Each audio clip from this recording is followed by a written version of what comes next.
Hey, what's up, everyone? So, I have a really special guest on this week. He goes by ROOMMUsh, and he is a really talented DJ and producer. He's really well known in Cape Town, and I'm really honored to have him on the pod.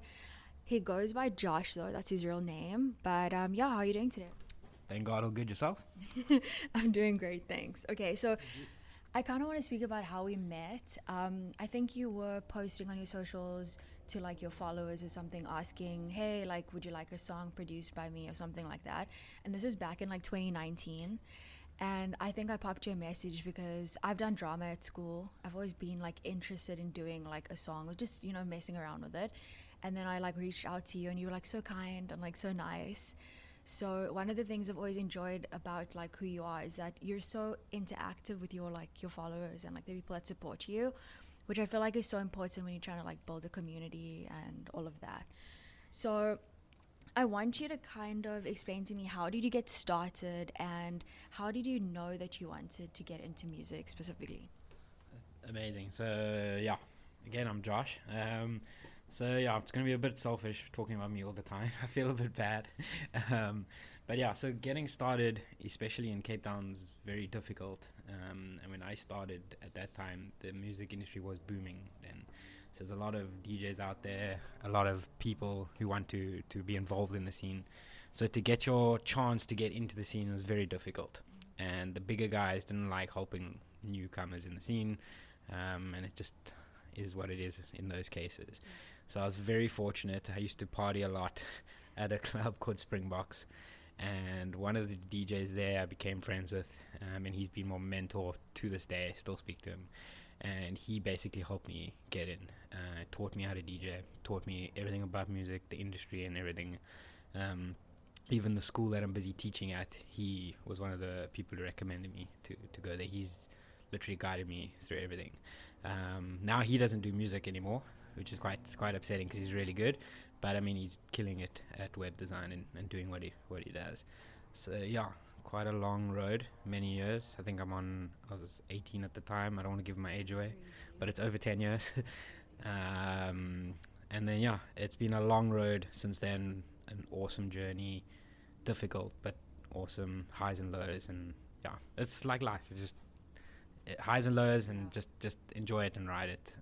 So yeah, that's pretty much the start of it. And then the music production started like 4 years after the DJing, starting that, and then that also just that's what got me my ticket to overseas, etc., and things like that.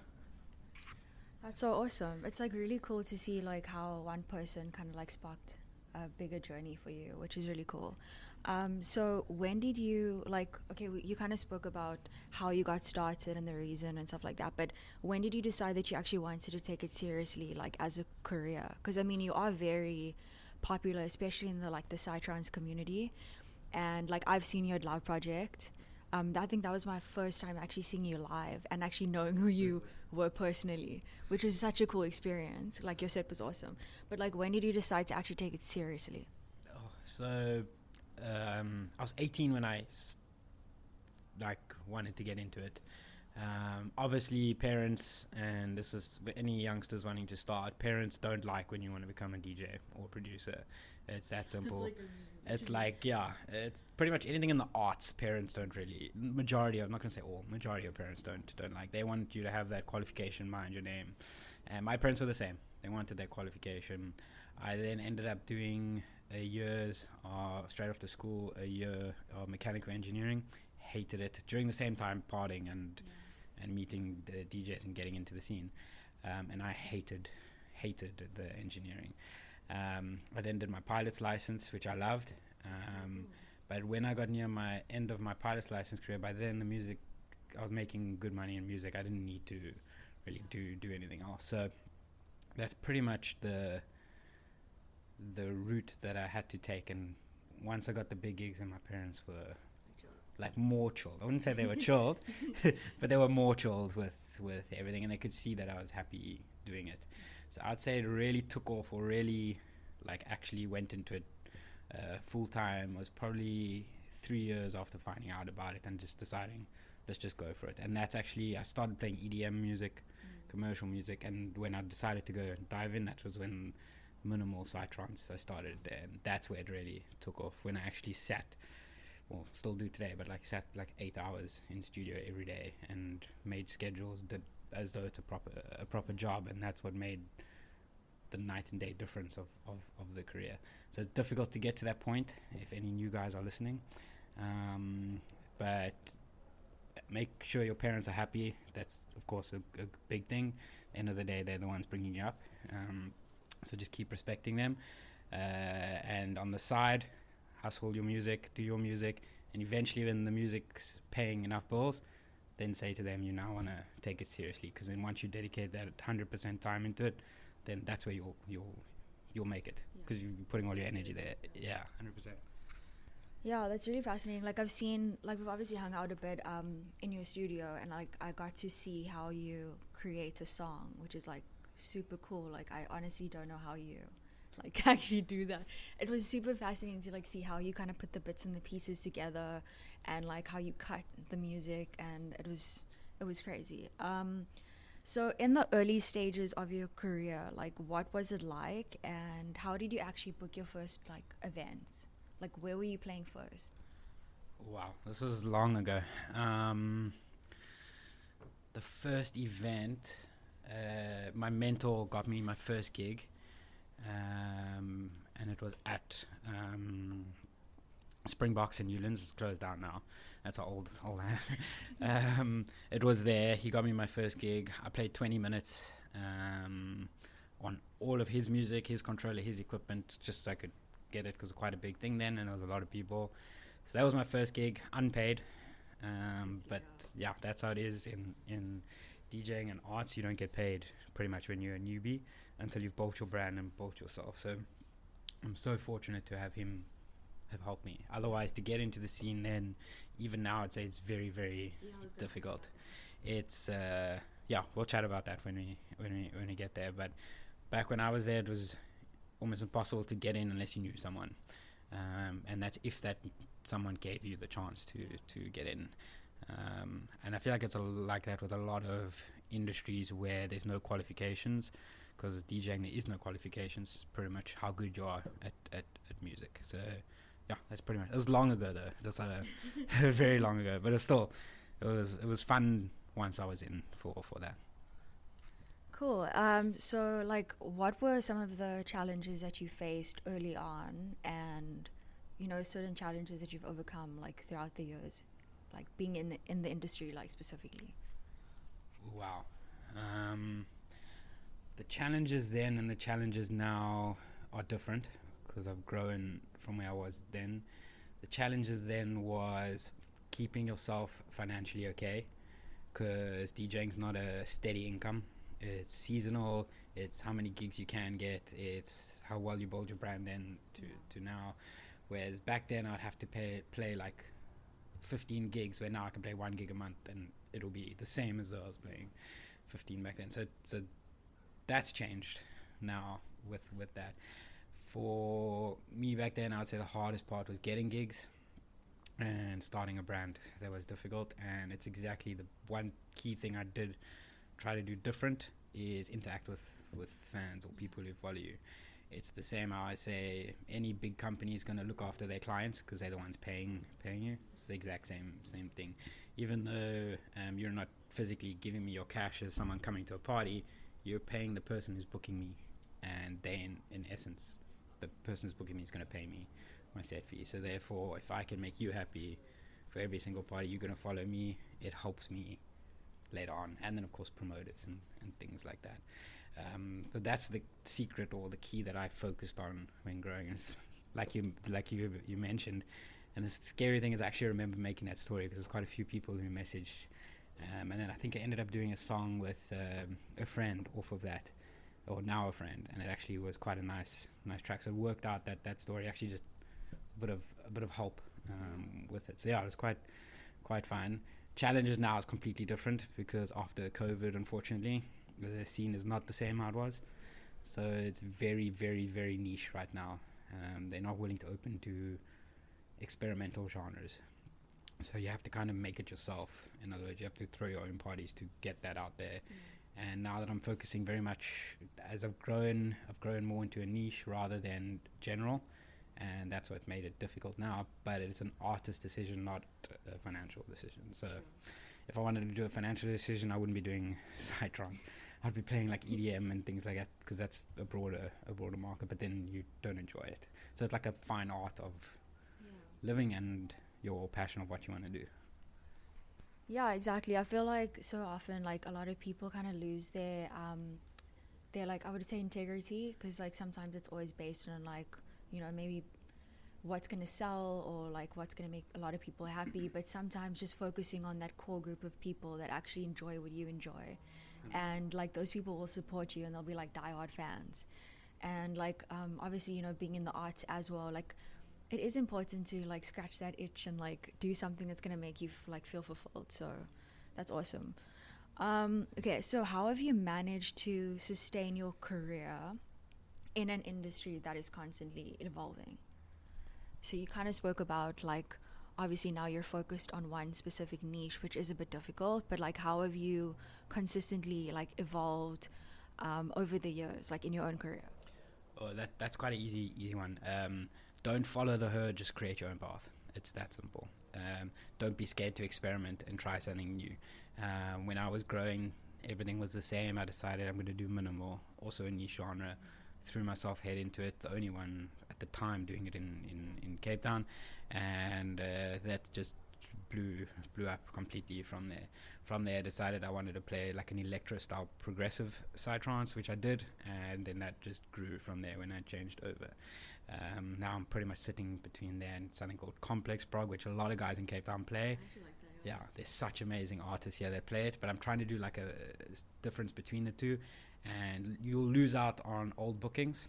It happens, but you're creating something new. So if you can create a new market, the old bookings don't become relevant anymore. You're in a whole new market, which means a new audience, which means further followers is growing. It's like slowly growing a business. So rather lead than follow. If you follow, you're always going to have the competition. You're always going to be begging people for sets. You're always going to be that back end burner type things. I'd say that's the way to just to sustain, to grow, and then that's like the leading, but then also just to stay connected with the people that supported you all the time. That's probably the most important. Replying to every single DM that you get, things like that. I'd say that's the way to do it. Sweet. So what are some of the highs and lows about being in the music industry, like, you know, playing at festivals, playing at clubs, like just producing your own music, also interacting with other people in the industry? Like, what are some of the highs and lows? Wow. There's actually, in the beginning, there's a lot more lows than now. And I think it's like that for a lot of people. The highs are definitely, the best high you can have is a song that you've produced, you play in front of a crowd, doesn't matter the size, in front of a crowd, and them having a good reaction. That's probably you can't beat that, no matter the size. A lot of DJs will say it's the size of the crowd, and it's that reaction of your track. That's probably the best. I'd say that's the max high you can get. Other highs in the career is obviously going overseas, playing festivals here, club gigs. I definitely do love. The best gigs are like when I get booked in Durban, where it's like 150, 200 people outdoor, no cell phone signal, just partying in the bush type thing on the mountains there. Oh, those are the highs. The lows are traveling. Hate the travel. Yeah, it gets quite hectic, especially the Brazil tours. It's not people see you in like another country and it's like amazing, but you're tired. So I'd say that's the lows. And then other lows are, there is a depression in the music industry with a lot of artists. We'll probably talk about that later. I'll elaborate later, because I think that's like a whole question on its own. I'd say that's the lows, as well as not a steady finance all the time, so that adds a lot of stress. I'd say that's about it. But in the beginning, there's a lot more lows due to those reasons, and then as you actually start making it, then the lows are a lot less. so long you're smart with how you've run everything. Yeah, I think that helps. No, that's perfect. Yeah, like just speaking about like the steady finance and stuff, when you're like when you want to do something that's like, whether it's acting or music or like theater, whatever you want to do, like it's really difficult. Like I was doing castings for a while, like I had an agent, and you're sending in these self-casting tapes, you're going to certain auditions, and like you still have to pay your bills. Like I still have to pay, like, you have to pay rent and you have to survive. So sometimes you kind of have to come to a point where you either, you know what, like I'm not going to give up on it yet, but I do need to be reasonable, and then try and do stuff on the side, but also be realistic about like your goals. So I like how like honest you are about like the real, No, that's the real, like the reality of the situation, because I think it's important to understand that. Okay, so at festivals specifically, the sets are pretty long. Like, how do you actually maintain your energy? Because I was watching your one set that you did, I think with Grimehouse. It was called, where was it? At the Pit or something like that. I saw it on your YouTube channel, and I think it was like over like 13 minutes or like an hour or something like that. But how do you maintain your energy throughout the whole like set? Like, is it the crowd? Like, is it just being in the moment? Like, what is it? Oh, so yeah, the average time I play is an hour. When I first started DJing at Springboks with my mentor, we used to do 4-hour sets. We used to do generally, like, he would do 3 and then I would do 4. It's like the graveyard shift. So it's like they put the newbies the worst times to play. That's the best way to grow, but that's what they did. For those sets, I used to hate it because that was soul crushing with regards to you dealing with a whole lot of drunk people. They didn't really care about the music. They just wanted a jaw or fight in those days. So for those sets, you just have to have the energy for it. There's no other way around it. I've never been a big drinker, so I didn't really drink to help. Some DJs drink to help with those kind of things to get through it. I just did it. I don't know. Nowadays, for the 1-hour sets, it's not a issue. 1 hour it almost goes too quickly sometimes. So like when I play at Vortex, they don't allow 1-hour sets. They do 2 hours minimum, which is the perfect time.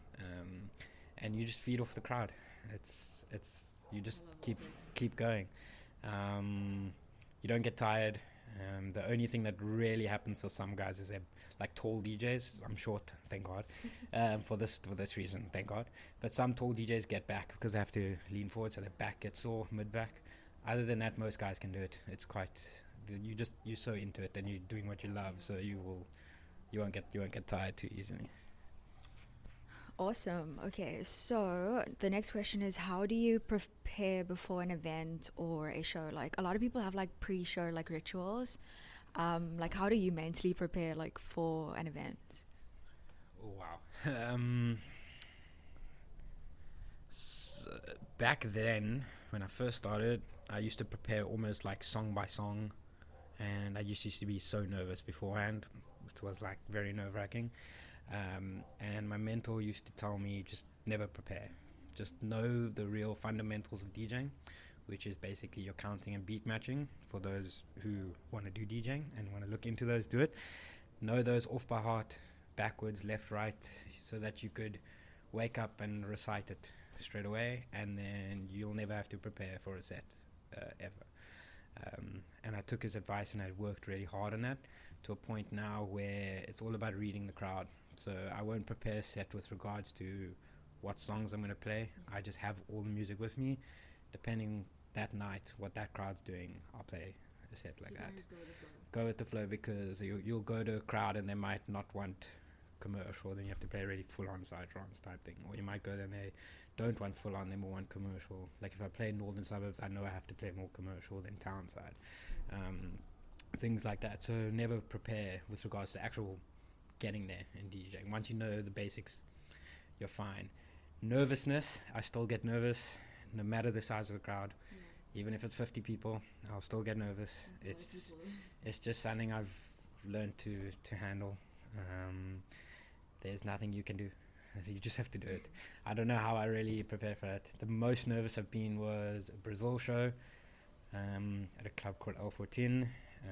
There was 10,000 people, and that was I was like, my hand was literally like shaking, before then, and my friend who was the booking agent for that club, he just said to me, just do what you normally do, and it just worked out. Even while doing it, I was still shaking, but you just got so much adrenaline in you at that point, and it's just been a thing that I don't know how. There's no real dealing with it. It's just doing it, type thing, forcing your way through it. Yeah, I do have some friends, and you mentioned him earlier, Grimehouse. Very nice guy. He now not so much, but when I first met him, he has stage fright a lot, and that's why he wears the mask and everything. That was one of the reasons. So there are guys out there that do struggle too much with stage fright and too much with that nervousness, but there are ways around it. Just try avoid the bad substances. Yeah, rather wear a mask if you have to. I mean, there was a guy who used to be Cybot, also used to do it.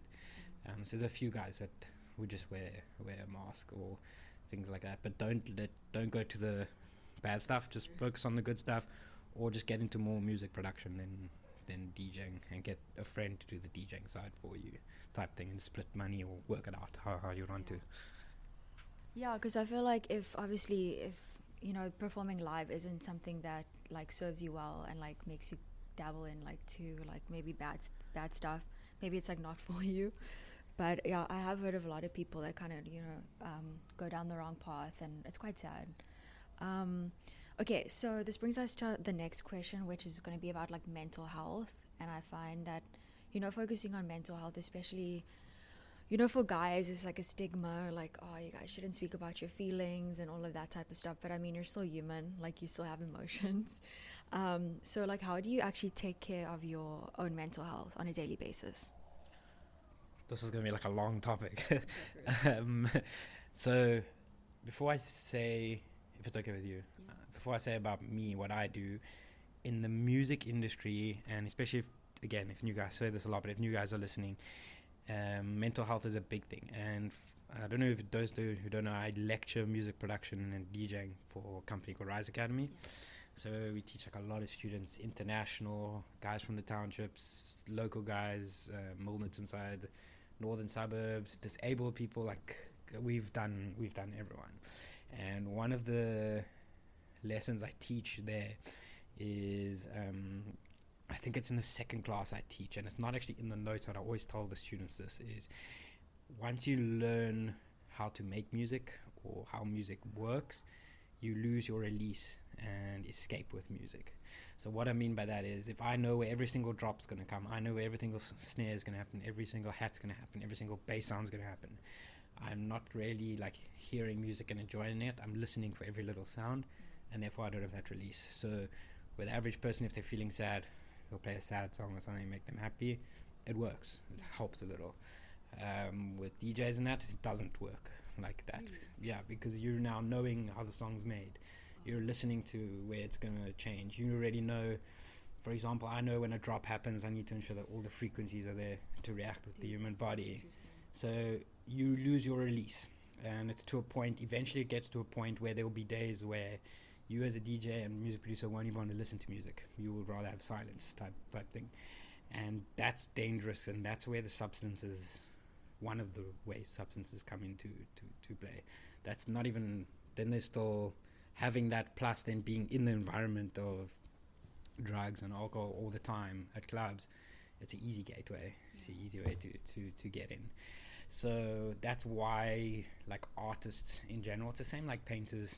I always say painters, for example, when I look at a painting, I'm like, wow, that's incredible. A painter will look at it and be like, oh, this paintbrush stroke went left instead of right, or I don't know what they do, or this color doesn't match with that color. In the meantime, an average person who doesn't know art, like physical art like me, I'll be like, this is a cool painting. It's a similar kind of thing. And therefore their vision of the world changes, and it leads to depression and so on and so forth. So that's why there's such a high suicide rate with artists, music producers, DJs, painters, things like that, because you're creating rather than enjoying. Sorry. So with regards to that, I would say to guys, you need to be aware of that, and as soon as you start having that, that's where you need friends around you in the same boat. So other DJs, other music producers, people who are going to listen to you when you talk to them. And that's how I've dealt with it, having friends around who are the same boat as me. I don't want to mention names, but I know one music producer who he's produces so much music, like ghost producing. In other words, he produces for people without anyone knowing who he is, and he's gone through a lot of depression with music and that, and he will reach out to me and another friend when he wants to speak to us, and vice versa. And he lives here in Cape Town, and it's exactly what I would recommend to do for that situation. It's what I do. It helps. Taking a bit of a break from music every now and then is also a good idea. Yeah. Just getting out in nature type thing. Almost not listening to music. It sounds weird that a DJ and producer would say that, but it definitely does. Sometimes you need the stillness. Yeah, you need the stillness. So I always warn producers and DJs, especially in my classes, I say to them, when you come into the scene, just be careful with that, and just avoid the bad substances, because the stories that I have with that stuff is like, it's beyond open. It's like not even a WhatsApp away, like to get, like, it's like, it's crazy in that scene. So that's what I'd say is the best way to cope with it.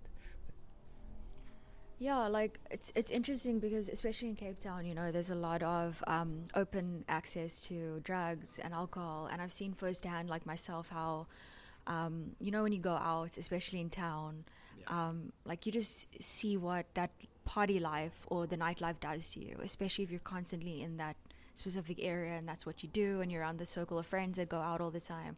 So it can like really consume you. So from an artist perspective, it's interesting to hear like how music, when you're producing it, it's like it could actually negatively impact you instead of like being that release that you actually, you know, crave and like that you're passionate about. Okay, so how did you come up with the name ROOMMUSH? I'm not sure if you actually told me this before, but I have forgotten. But if you don't mind, like just letting the audience know. No stress. So for those thinking, it's not drugs related at all. So yeah, I've never been a drug person really, but I wanted to create something with a new name, completely different and weird. And I actually typed in a few names like into a Google thing, like a name generator, similar to what Post Malone did. Like that's how Post Malone got his name. Oh, really? He typed in a random rap name or something in a rap generator or something, and it came up with that. So I did kind of the same thing, and I put in like just Citron's words, and that was one of the words that came up. It came up at two separate words, but I just put them together because it just felt easier to make a logo with one word. So it's pretty simple. There's nothing crazy story behind it. It's literally I copied Post Malone type thing and just did it that way. Yeah, it's usually like the most simplest ideas that like are like, you know, become the best names. So I totally get that. Okay, so let's discuss more about like your time in Brazil. So you are pretty popular in Brazil, I've noticed. And you've gone there a few times, is that correct? Yeah. So how did that opportunity come about? Oh wow. So I've been to Brazil four times now. Yeah, that was a fun event. How it started is when minimal started growing in Cape Town, there was an artist that I was a big fan of in Brazil, and there was an event here that was looking for an artist international. I said, try book him, and I got him that gig here. He flew down, had a jaw, and then basically he got me a gig that side, and that's how it started. Then he got me in touch with booking agents that side, and then my booking agents here, shout out Gonzo, helped me with regards to securing gigs that side as well. So pretty much grew there. And yeah, the following, it's weird. My social media following is more South African, but my plays like Spotify and SoundCloud is more Brazil. It's mostly Brazil. It's like something silly, like 70% Brazil, which is crazy. Like, but I think maybe Spotify is more popular. I don't know how it works. It's just that's how it's been. So that's how it all happened, and then the gigs there have been incredible for all tours that I've done there. It's an awesome country. Awesome. So how is it to be able to perform internationally compared to locally, like in terms of like energy, the type of people, like how does it feel? Because it is definitely different when you're like overseas instead of just, you know, just being home. Well, again, it kind of touches on what I spoke about earlier with not preparing for sets. So it's just reading the crowds there. So the sets were very much whatever the crowd at the time wanted. So that wasn't too much of an issue. Where it is very different is getting used to how they operate there with regards to sound setup and things like that. Generally, it's the same type thing, but some clubs they would have their full-on like hard music during the day, and then progressive stuff at night. Which like here it's not like that at all. So there's like things like that getting used to. Otherwise, it wasn't too much. Language barrier was quite difficult, but Google Translate saved that. And eventually my friends there just came with every party, so they would translate pretty much everything. But otherwise, it's pretty much all the same. Contract works the same. Everything. If you're prepared while here, you'll be prepared overseas easy. And is the energy better? Oh, energy. Some parties, yes. Some parties, no. Depends on the party. Depends on the vibe, and there's different cities there. So like the one city where Alpha 10 was, that energy was next level. You play any song, they were loving it. But then I've had at parties here where I played every song and they've loved it. And then I've had a set here where I played some songs and the crowd didn't like it at all. They didn't want psytrance, and I've had that there as well. So it's kind of like a mixture with energy. Sweet. Okay, so why do you enjoy producing psytrance specifically? Like, what is it about it in terms of the creation? Because I'm going to be asking you, like, what is the thought process behind actually creating a song? I've seen you create a song before. It's like you kind of get inspiration from something and then you add it all together. But why that niche specifically? What about the music makes you feel like this is what I want to like create? Psytrance is very much a journey music, especially the full-on psytrance. It's very much taking you on a proper journey, and that's how you create a track. As the world is the same as you create a set, and then the world is the same as you create a party. It's all one journey. So the reason why I preferred progressive or electro progressive is because I have an EDM background, and I do like the build up. I don't know if you'll know the term, but like saw waves. I like that kind of like grudge sound, and then also the speed of the tracks. So I'm playing at 145 BPM for the new guys who want to know, and that's quite a fast. It's not the fastest, not near there's a lot faster music out there, but it's quite high up there. So that's the reason why I chose that genre. I started with EDM, then went to minimal, went very niche into minimal, but it was too slow. So basically took the minimal style bass lines and then just sped it up to progressive. And then I'll go straight into what is your thought process behind creating? There's a few processes. Generally, it's exactly what you say. You find like a sample, or you end up making a nice melody that you've whistled into your phone, and you turn it into something, and then you just build from there. So that's one way which I find very creative, especially when I want to go like make hip hop, for example. Not that I release hip hop, but like for fun. That's like the best way to feel that. Otherwise, it's pretty much having an idea in mind, or when you collab with someone, them giving you an idea of what to start. But it always starts with one sound and then grows from there. And I'm pretty sure like artists do the same thing. They'll have an idea in their mind with regards to one thing, and then they go from there. I would imagine, if any painters are listening, let me know. But I'd imagine that it's the same thing, as well as people who write books. I think you write books, no? Yes. So maybe it's the same for you. You have one idea, and then you'll just start elaborating, going further. And as you start opening up more and more, then more things open up. It's the same thing with production. Exactly, and then it's just structuring it. It's the exact same thing in music, and there's a concept of writing 8 bars of music with everything in it, and there's a whole track within those 8 bars. That's the concept. So that's what I'd say is the way that I get inspiration or make that track. Awesome. Okay, so we spoke a bit about like mental wellness and like how you kind of like, take care of your mental well-being, and you mentioned that you work out.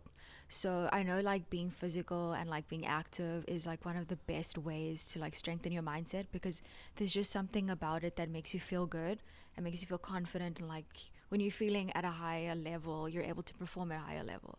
So how is that working out and being active like influenced your life in a positive way? Like, how has it helped your mental health?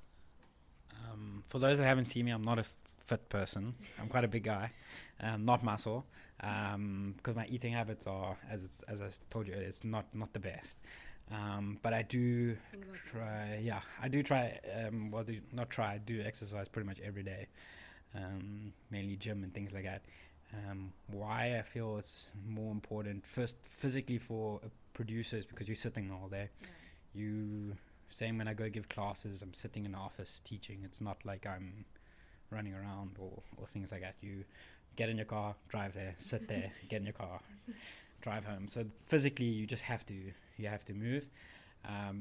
For the mental side of it, it's again what I touched on earlier with regards to no release. So because you don't have that release, you need a release.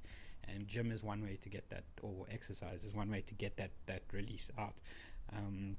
Even if you don't listen to music at gym, or sometimes I find myself listening to music, but then I'm not listening, it's just on.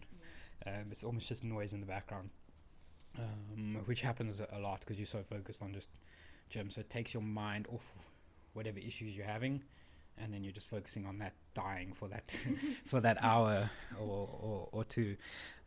So I would say it's that's the release for an artist, if you can't always have music as your release. It's the same how just getting your mind off of whatever you're thinking at that time. I'd say for artists, writers, dancers, actresses, actors, it's that balance between doing art and making a living, and every now and then you're going to have to go towards making that living section, and in order to clear your mind about it, to make sure that you're not failing, it's a good way to just forget about it. It's just exercise, just to clear that mind. Yeah, I fully agree. Okay, so lastly, it is so cold. Oh my gosh. Okay, lastly, what advice do you have for aspiring producers out there that are really grinding and like wanting to be successful in the industry? Would you say producers or DJs? Both. Both. My advice to DJs is start music production. Don't focus on DJing. I'll be here forever if I tell you why, but start your music production now. A quick thing to tell you is go look at the top 100 DJ list right now. Name me one person there that's just a DJ, not a producer. You might maybe name 1 out of 100. If I tell you to name me one person that's a producer and a DJ, you'll name all of them. I won't go into detail, but just focus on the music production. With regards to getting into the scene, don't rush it. Do understand that you're probably going to have a day job when you do it. You have to make a living. You have to help your parents, make them happy as well. Once the music thing starts taking off to a point where you can be like, okay, I can do this full time and make a living, then jump and do that. Just play it well with that. Rather sit and make music at home for 5 years in the evenings if you have to, and then have one song start doing well, and grow like that. So in short, that would be my recommendation. Don't be scared to message big DJs asking for help. Some of them don't reply. I promise you, I've messaged. This is a funny story. There's a guy who was a grade above me at school, and when I was in matric, he was like quite a big DJ at the time. I'm not going to mention his name. I think I know who you're talking about. And it was, I messaged him on Facebook, I remember, and he didn't reply. And then I messaged him like 6 months after that, and he still didn't reply. Then I started DJing, and it started growing. And then like 3 years later, I got to like quite a nice level, and he was like just now below me. He didn't grow further. And then he sent me a message on Facebook asking for help, and then I saw my message from, I think it was 4 years before, 5 years before, of when I messaged him for help. So you don't think that because you're small, like the big guys are something insane. Some of them won't reply. Don't get heartbroken about it. Just put your head down, work it, and you'll make it. So just as long as you focused with that, no sleeping at night pretty much, because you're gonna be doing your day job and then making music, probably annoying your parents, but it's fine. I've got students. There's no excuse to not be making music. I've had a student, for example. He works 12-hour shifts at a petrol station. He then still has a kid and a wife. He would then come home from a shift, look after his kid, or take them to school, take them home from school. He would then have to still do daily chores and everything like that. Plus, then he would still go work out. So he did boxing. Then he would go make music. He'd sleep like 4 hours and then go straight back to work. And he's from the townships. Very awesome guy, making incredible music right now. So there's no excuse if you really want to make it or not. But just start with making music 24/7. Yeah, like I love what you said there. I just feel like your intentions as well, you should be like in the right place, because I feel like if your aim is to be popular or famous or anything else, like it's not gonna like suit you in the long run, and you're not gonna sustain yourself. So I like what you said as well about the fact that there's no excuse, because if you really want to do something, you'll do it.